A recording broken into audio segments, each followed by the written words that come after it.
Should we be able to delete our competitive history?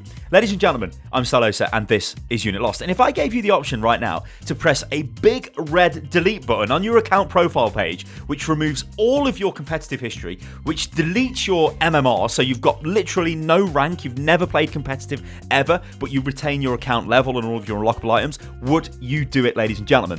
Now, the reason why I'm making this video is because this is what I've been doing effectively by buying new accounts, which is not the best way to do it. And I want to explain why it could actually be a positive thing to be able to, well, delete your account history. It's also got some pretty severe negative issues, and I'll explain those later on in the video.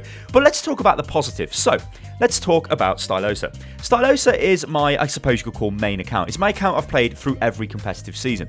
I don't actually play that much on Stylosa anymore because I play on other accounts, because I wanted to play other things. Problem with Stylosa is he was a Grandmaster Reinhardt account. That's great and that's fine, but he's got so much hours on Reinhardt that is literally all he can do, okay? Yeah, I can play other characters and I can do all of that stuff, but if I'm in a team and people start looking at the profile pages and they're like, oh, we need a Reinhardt. Sty, you've got like 50 hours in Season 3, can you play Rein? Okay, I'll play Reinhardt, but maybe I wanted to play something else. Here's the thing though, right?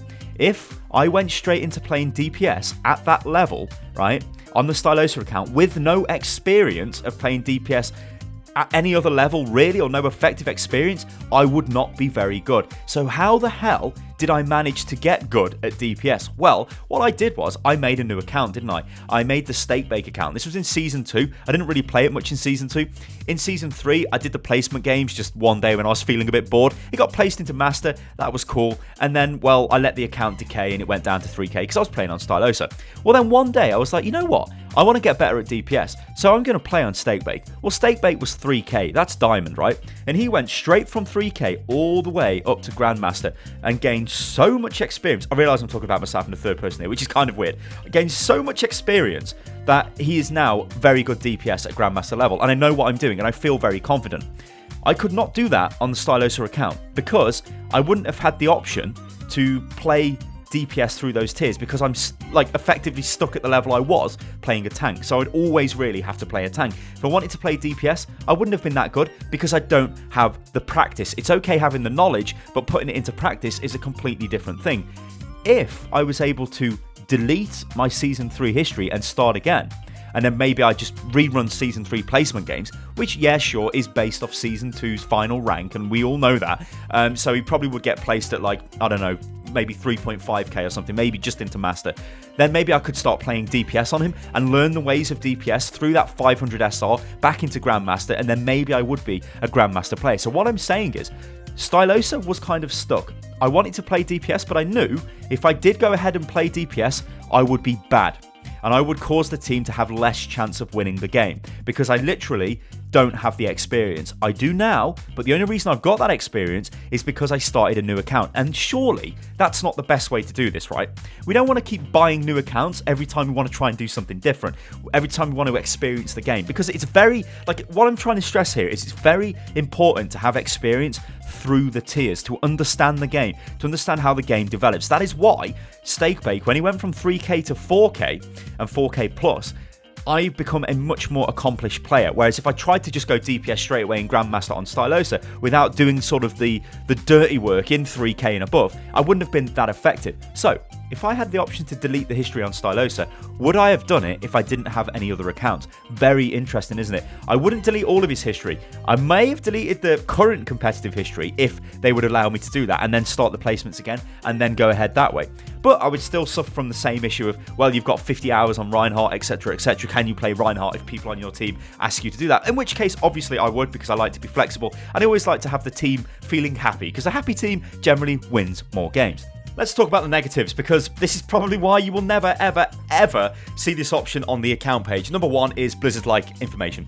So they are not going to allow you to delete all of your history to then sort of give the matchmaker the task of working out where you belong again, because, well, actually you are just going to perform at the same level you performed at before, right? So if you were a Grandmaster DPS player, you're just going to really perform at Grandmaster DPS anyway, so yeah, you're just going to go back into that tier. So what was the point of deleting your account in the first place, like a bit crazy. Maybe if you wanted to learn a tank, like in the example I gave earlier, I wanted to learn DPS on Stylosa, who only really played tanks, so that would have been maybe the only time I would have done it. But even still, is that fair? This is the other thing, isn't it? Is it fair? You would get trolls and you would get people who'd be like, I'm going to delete my rank today and just wreck all the noobs because I'm a top 500 Genji or something like that. You will get that, and Blizzard do not like that because they want to create a very nice experience for all of the people playing Overwatch, which is fair enough.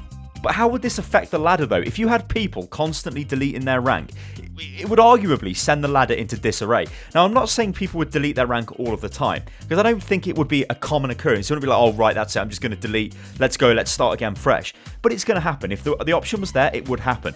So would it affect queue times? Would queue times be a lot longer because there would be suddenly a flood of players that the game doesn't actually know where they belong? So it would start putting them in bad matches, and probably, yes, this would be the case. And this is, again, most likely another reason why we will never see the option to hard reset the rank, because, well, if you're deleting your entire rank and the game's got no way of working out who you should be playing against, it's then going to have a very hard time of finding other players to match with you, and then eventually it'll match you into games that maybe you don't belong into. Maybe you're actually much better in those games than you should be, or you're matched against players who are much better than you, and it's more of an issue. This is the big problem with the whole matchmaking system, and it's a problem with literally every matchmaking system. And if we look at what Blizzard have done in Season 3, they based your initial rank off your final rank in Season 2. And now we've got no reason to believe that they won't actually just do the same thing for Season 4. There were some issues though, like you remember at the start of Season 3, you can even say maybe sometimes now it happens, but it was very obvious at the start of Season 3. Because you got such large bonuses through win streaks, you would get players who placed into, like, I don't know, whatever tier they placed into, but then won maybe 8 or 9 games consecutively, and that launched them into high masters and above. And then when they were at those level of player, they were not actually that good, and they would start losing games. So that was an example of the matchmaker going a bit crazy. You were getting awarded too much SR and getting put against players you shouldn't have been against. And, well, that caused an issue, didn't it? Because the games wouldn't be great for those players. Because remember, what Blizzard are trying to do is make the game fun for everybody of every skill level, which is like an impossible task to do. But anyway, that has kind of ironed itself out over time. Like, the more games that were played, these people who went on these crazy win streaks would eventually lose enough games and they'd settle back down to where they should be. Or maybe they keep winning if they deserve to keep winning, which is fine, you know. Now, there was a very interesting example with the placement games in Season 3. There was IDDQD, who was well, he is a pro gamer, very good hit scan player, so very highly accurate. I think he didn't win any of his placement games, yet he got placed at 4.4k. Like, that is very high. That is very, very, very high. And now, obviously, he is wherever he is, but that is ridiculous. So, obviously, the game knew that he was a fantastic player based off his stats. Now, he wasn't 4.4k in Season 2, I don't think he was. He might have been, I don't think he was, though. But his stats were astronomical. He was a phenomenal player. So the game knew to boost him up to that level, to keep him at that level. So would you really want somebody like that clicking a reset button and then just wiping you out as he sort of works his way back up? I don't know. It's very interesting. It's a super, super interesting topic, this is. So it's over to you guys. What do you think? Should we be given the option to, well, reset our account? It's very interesting, isn't it? Ladies and gentlemen, I'm Stylosa, and this is Unit Lost.